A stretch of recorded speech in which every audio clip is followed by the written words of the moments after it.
Hello friends, જય હિન્દ જય ભારત સાથે સ્ટડી એજ્યુકેશન વિથ જીકે ચેનલમાં આપનું સ્વાગત છે. આજનો વિડીયો આવનારી તમામ પરીક્ષામાં ઉપયોગી થાય તેવા ગુજરાતી વ્યાકરણના ટોપિક પર બનાવવામાં આવ્યો છે. આ વિડીયોમાં જોડણી, સમાસ, અલંકાર, વાક્યશુદ્ધિ, રૂઢિપ્રયોગ, કહેવતો, સમાનાર્થી શબ્દો, વિરુદ્ધાર્થી શબ્દો વગેરે જેવા ટોપિકને આવરી લેવામાં આવ્યા છે. તો વધારે ટાઈમ વેસ્ટ ન કરતા આ વિડીયો જોઈએ. પહેલો પ્રશ્ન, સાચી જોડણી જણાવો. તો મિત્રો, કઈ જોડણી સાચી છે? યસ, ઓપ્શન બી ચતુર્ભુજ. ત્યાર પછી, કામિની કોકિલા કેલી કૂજન કરે. અલંકાર ઓળખાવો. ઓપ્શન એ વર્ણાનુપ્રાસ અલંકાર, ઓપ્શન બી આંતરપ્રાસ અલંકાર, ઓપ્શન સી અંત્યાનુપ્રાસ અલંકાર કે ઓપ્શન ડી શ્લેષ અલંકાર. તો અહીંયા આપણે જોઈએ કે આખું વાક્ય છે તેમાં શું છે, તો કે કામિની કોકિલા કેલી કૂજન કરે. ક ક ક ક ક એટલે શું થાય છે, તો કે વર્ણ જે છે એ વારંવાર આવે છે. તો શું થશે જવાબ? યસ, ઓપ્શન એ વર્ણાનુપ્રાસ. ત્યારબાદ સુષ્મા શબ્દની સંધિ છૂટી પાડો. તો સુષ્મા શબ્દની સંધિ શું થશે? યસ, ઓપ્શન સી સુ વત્તા સમા એટલે કે સુષ્મા. ત્યાર પછી સાચી જોડણી જણાવો. તો કઈ જોડણી સાચી છે? યસ, ઓપ્શન ડી પ્રતીતિ. ત્યારબાદ ધોળી શબ્દનો પર્યાયવાચી શબ્દ આપો. ઓપ્શન એ ગાય, ઓપ્શન બી બળદ, ઓપ્શન સી ભેંસ, ઓપ્શન ડી ઢોર. તો ઢોરડી શબ્દનો સમાનાર્થી શબ્દ શું થાય? યસ, ઓપ્શન બી બળદ. ત્યારબાદ ષડયંત્ર શબ્દની સંધિ છૂટી પાડો. તો ષડયંત્ર શબ્દની સંધિ શું થશે? યસ, ઓપ્શન સી ષટ વત્તા યંત્ર એટલે કે ષડયંત્ર. ત્યારબાદ કળ વળવી રૂઢિપ્રયોગનો અર્થ આપો. ઓપ્શન એ દુઃખ થવું, ઓપ્શન બી મંદબુદ્ધિ હોવું, ઓપ્શન સી આનંદ થવો, ઓપ્શન ડી નિરાશ થવી. તો કળવળવી એટલે શું થાય? તો કે નિરાશ થવી થાય. એટલે આપણો જવાબ થશે ઓપ્શન ડી. ત્યારબાદ તેણે મોટેથી બૂમ પાડી. વાક્યના પ્રકાર જણાવો. ઓપ્શન એ કર્મણી, ઓપ્શન બી કર્તરી, ઓપ્શન સી ભાવે, ઓપ્શન ડી પ્રેરક. તો શું જવાબ આવશે? Yes, option B કર્તરી.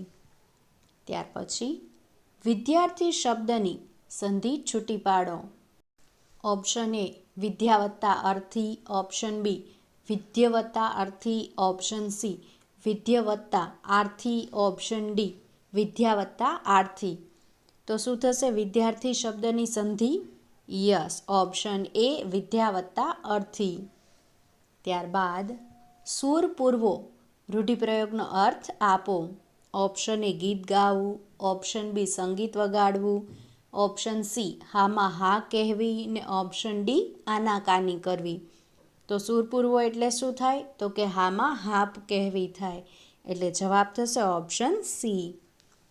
નેક્સ્ટ, વ્યંજન શબ્દની સાચી સંધિ જણાવો.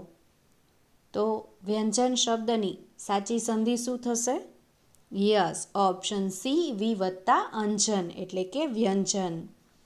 ત્યાર પછી જેનો એક પણ પુત્ર મૃત્યુ ન પામ્યો હોય તેવી સ્ત્રી. શબ્દ સમૂહ માટે એક શબ્દ આપો.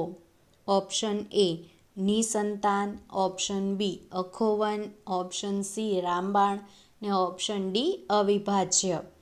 તો જેનો એક પણ પુત્ર મૃત્યુ ન પામ્યો હોય તેવી સ્ત્રી એટલે થાય અખોવન. એટલે આપણો જવાબ થશે ઓપ્શન બી.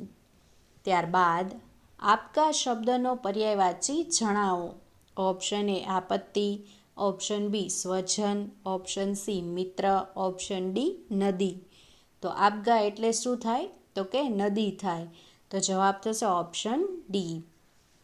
ત્યારબાદ ઘણી બૂમ પાડવા છતાં કોઈ ન સાંભળે તેવું. શબ્દ સમૂહ માટે એક શબ્દ આપો. ઓપ્શન એ અસંગત, ઓપ્શન બી અરણ્યરુદન, ઓપ્શન સી અસાધ્ય, ઓપ્શન ડી આધ્યાત્મ.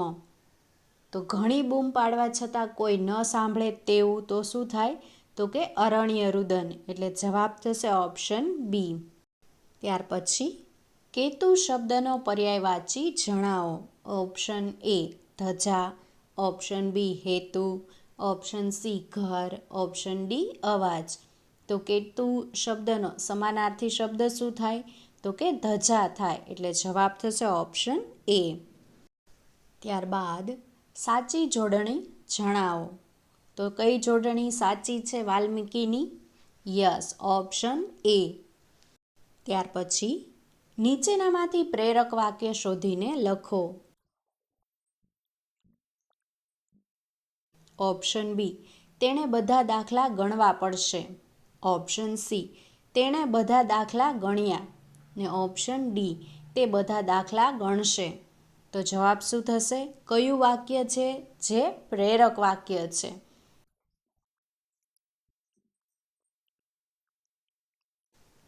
ત્યારબાદ સ્પૃહા શબ્દનો પર્યાયવાચી જણાવો.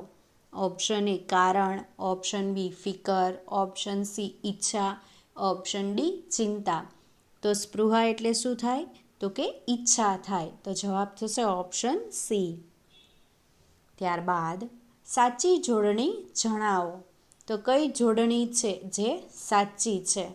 તો જવાબ થશે ઓપ્શન બી વિપરીત. ત્યારબાદ ઉછંગનો સાચો પર્યાય લખો. ઓપ્શન એ પુષ્કળ, ઓપ્શન બી ખોળો, ઓપ્શન સી પીવાડી, ઓપ્શન ડી મૃદુલ. તો ઉછંગ એટલે શું થાય? યસ, ઓપ્શન બી ખોળો. નેક્સ્ટ, નીચેનામાંથી કયું સમાનાર્થી જોડકું ખોટું છે? ઓપ્શન એ બળદ, સુરભિસૂત, આખલો, ઓપ્શન બી ભોરંગ, વાસુકી, સર્પ, ઓપ્શન સી હાથી, ગજ, હસ્તી, ઓપ્શન ડી શ્રાદુલ, મહિષી અને મરકટ. તો કયું સમાનાર્થી જોડકું ખોટું છે?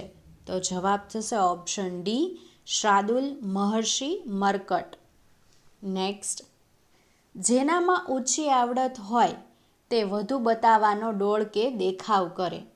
એવો અર્થ કઈ કહેવતમાં રહેલો છે? ઓપ્શન એ ખાળે ડૂચા ને દરવાજા મોકળા, ઓપ્શન બી પેટનો બળ્યો ગામ બાળે, ઓપ્શન સી ડૂબતો માણસ તરતું પકડે, અને ઓપ્શન ડી ખાલી ચણો વાગે ઘણો. તો જેનામાં ઓછી આવડત હોય તે વધુ બતાવવાનો ડોળ કે દેખાવ કરે, તો એને સિમિલર કઈ કહેવત છે? તો જવાબ થશે ઓપ્શન ડી ખાલી ચણો વાગે ઘણો. ત્યાર પછી જળમૂળથી ઉખેડી નાખવું. રૂઢિપ્રયોગનો અર્થ જણાવો. ઓપ્શન એ ઝાડના મૂળિયા નાશ પામવા, ઓપ્શન બી ઝાડના મૂળિયા ખેંચી નાખવા, ઓપ્શન સી સમૂળગો નાશ કરવો, ઓપ્શન ડી ઝાડના મૂળિયાને ચગદી નાખવા. તો જળમૂળથી ઉખેડી નાખવું એટલે શું થાય? તો કે ઓપ્શન સી સમૂળગો નાશ કરવો. ત્યારબાદ મડાગાંઠ પડવી. રૂઢિપ્રયોગનો શું અર્થ થાય? ઓપ્શન એ સ્થિતિ બદલાઈ જવી, ઓપ્શન બી નિષ્ફળતા મળવી, ઓપ્શન સી ઉકેલી ન શકાય તેવી સમસ્યા ઊભી થવી, ને ઓપ્શન ડી બુદ્ધિ ભ્રષ્ટ થઈ જવી. તો મડાગાંઠ પડવી એટલે શું થાય?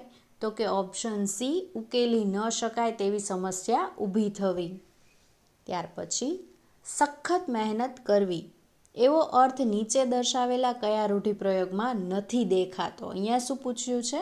નથી દેખાતો. છે એવું નથી કીધું.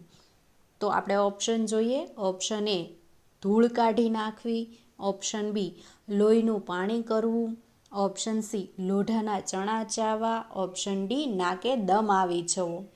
તો સખત મહેનત કરવી એવો રૂઢિપ્રયોગ કયામાં નથી? તો જવાબ થશે ઓપ્શન એ ધૂળ કાઢી નાખવી.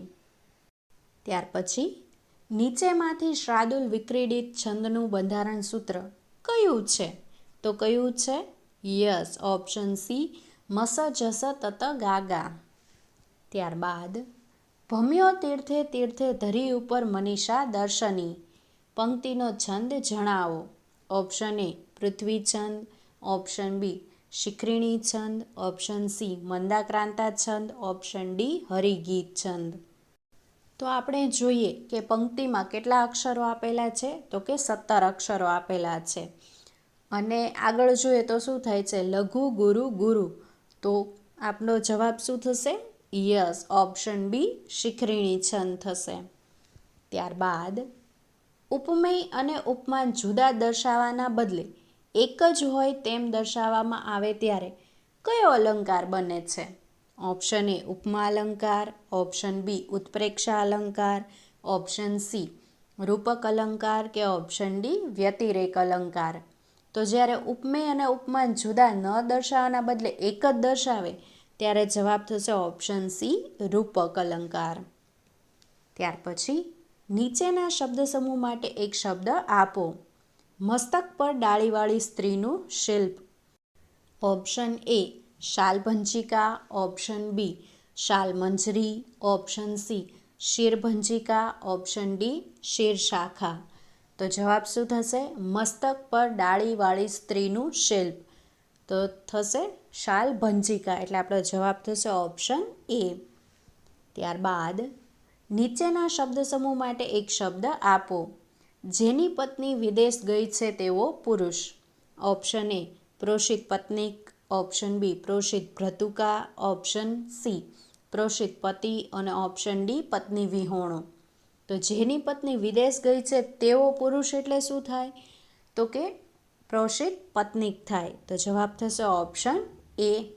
વિડીયો ગમ્યો હોય તો લાઈક, શેર અને કમેન્ટ જરૂરથી કરજો. અને હા ફ્રેન્ડ્સ, સબસ્ક્રાઈબ કરવાનું ભૂલતા નહીં.